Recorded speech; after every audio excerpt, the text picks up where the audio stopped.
All right, well today we're in for an absolutely rare treat because we're in probably one of my all-time favourite places, the machine shop. Now this is where legends are made and old engines are reborn and put back into service, and today we've got a Ford 4-litre Barra engine. We're going to strip it down, check out some of the engineering that Ford have and consider some of our options when it comes time to rebuild. The VCT on the Ford engines is the variable cam timing. The actuators that run the cams are at the top here. We've got to take the retaining plates off before we slip the rocker cover off. Have a look at this, the mighty 6-cylinder twin cam engine completely revealed. Technology under here, sort of stuff you would have found in race cars about 20 years ago. All built for hardcore, reliable performance.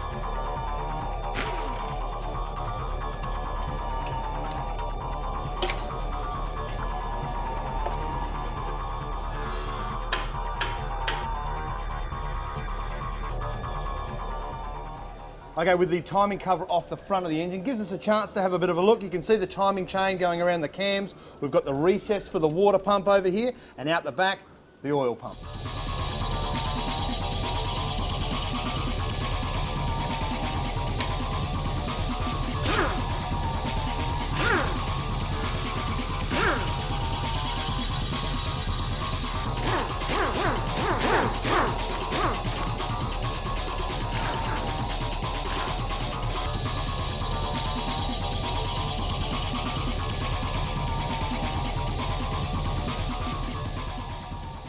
Okay, the engine's nearly stripped down now. We've got to take the cylinder head off, and for you engine Nazis out there, good idea with that one with the actual head studs. Start from the centre, work in a circular fashion on the way out.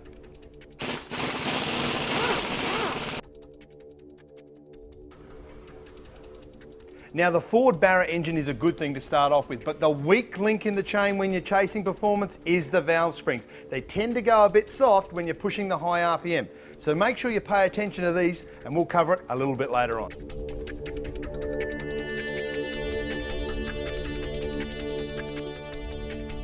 Now we've got the 4-litre Atmo engine here, but I've managed to grab a turbo piston, and as you can see, there is a recess in the top of the piston here. That brings the compression ratio down on the turbo, so that turbo spool can bring the boost up, and that's where it gets its power. Now you can't just go bolting a turbo onto a naturally aspirated engine because, of course, at 9.4 to 1, it's too much boost, too much power, the engine's going to fall apart.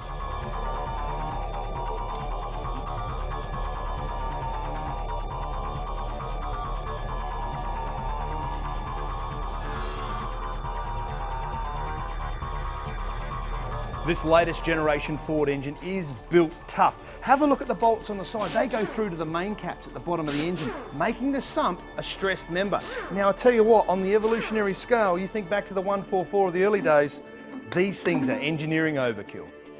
With the sump removed, it gives an opportunity to have a look at the bottom half of the engine. You can see the oil pickup here going to the oil pump. Now we're going to pull the oil pump apart a little bit later on, so more on that very soon. The windage tray now needs to come off so we can get access to the conrod bolts.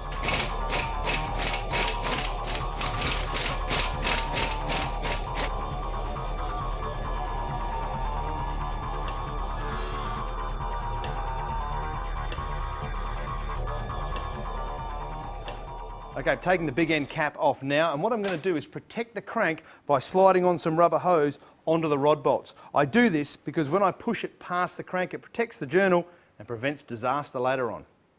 Taking the piston and conrod out of the block is a two-man job, so I've got to call him my main man, the Big V.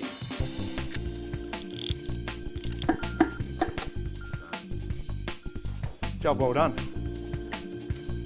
Well, we're in the home straight. 4 more bolts and the crankshaft comes out, then the block will be back to its underwear, and from there on in, it's rebuild time.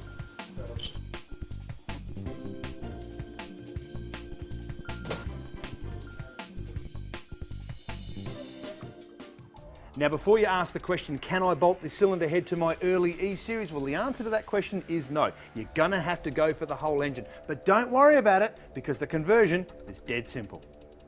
Now earlier on we told you we were going to check in with some options for rebuilding your engine, and we're going to do it right now because we've popped across to Atomic Performance Products and we're here with the main man, Brad. Thank you very much for having us here this afternoon, mate. No worries at all, Jason. Now listen, you've been building engines for a while, I understand. Oh, only about 30 years of involvement in the performance industry. Now before that, I understand you had a lot to do with Brad's Performance Shop, is that right? Brad's Speed Shop, yeah, was a business I ran for 20 years. Yes. And after retiring, semi-retiring from the industry, I decided to have a little bit of a break and got back into it after finding an interest in these Ford engines. Now we're going to have a look at a couple of insurance policies when it comes time to rebuilding. Sure. Let's start off with the windage tray over here, mate. This looks like a standard one, is that right? Yeah, that's right. That's just the standard tray. It's just basically designed to keep the oil and the crankshaft separated from each other. Okay. And keep the oil in the pan. Now the Gold Beast right here looks like it's a slightly uprated version of that. Yes, it is. It's a CNC profiled steel billet main cap support that we make. It helps tie the main caps onto the block because we find the main caps walk around when you get up to about the 400 kilowatts at the wheels. About 400 kilowatts. So really like a street orientation for this one here. That's right. That's well, right. If this is the standard and that's the street, I've got to ask you what this mamma jamma is right here, mate. This is a serious bit of kit. Yeah, that's the big one. That's the race girdle. That goes on, all of the real big engines that we do, the 600 to 950 kilowatt engines. Right, and that bolts up under the block and gives it a lot of support as well. Yep, ties the caps in really well. Okay, what a great evolution. Well, let's move on to conrods. What have we got here down the front? Sure, okay, well look, the first conrod that we've got here is the standard BF BA conrod. Okay. This comes in the turbo, non-turbo and the LP gas engines. Stock standard stuff. That's how they come. Okay. Now, Ford had a few problems with these braking, so in the BFs they upgraded them a little bit to this rod. That's it's a lot thicker through the centre section. A little bit thicker through the beam. They still brake, but they're a bit of an improvement over the stock one. Well, let's talk about what you've got on offer here, because you've got two here. Let's start off with that beast right there. Okay, well this is our Super Leggera conrod. Yes. It's a little bit lighter than the stock conrod, but it's rated to 100 kilowatts per cylinder. Far out. So you can thump 600 kilowatts with this thing safely. No problem at all. Wow, well if you can do 600, what can you do with that bad boy? Well, that's our fat rod. Fat rod, fat rod. Now, the fat rod is rated to 175 kilowatts per cylinder. Far out. And we've got customers making over 1,000 kilowatts on these conrods. Goodness me, well you only have to look at that and put that side by side with there. You can really see the strength through the centre section. Yep. That's an absolute animal, isn't it? Yep. Well, let's move up even higher. Let's go to the cylinder head bolts. We've got a standard one here. Now, you make a direct replacement, is that correct? Yes, we make a stud. It's a chrome moly steel stud that we manufacture. These original head bolts can only be used once and they've got to be thrown away. Okay. Ours can be reused many, many times. Plus, because they've got a fine thread on the top, they provide 40% more clamping force than this. Okay, so we're really moving into the insurance area here. Correct. Good, safe, reliable performance upgrades. Now, if this is the standard one, what is that thing there? Okay, Goodness well, me. nobody's ever seen this before, but this is our 14.3 millimetre head stud Oh, conversion. you only have to put it next to that one there. That is pretty thick, isn't it? Yeah. Now, what do you have to do with this one? Bore and tap the head, do you? That's right, you've got to drill and tap the thread out in the block to accept that and drill the clearance holes through the head to allow it to fit in. Far out. And what sort of power can this sort of thing sustain? 1,000 kilowatt guys use those. Far out. Excellent. And it's just a matter of just doing it to the head and away you go. Now, we've gone from there to these, of course, which is the Achilles heel of the engine, the valve springs. Yeah, the original valve springs in these Ford engines are particularly weak. They certainly need an upgraded spring, especially with a turbo engine.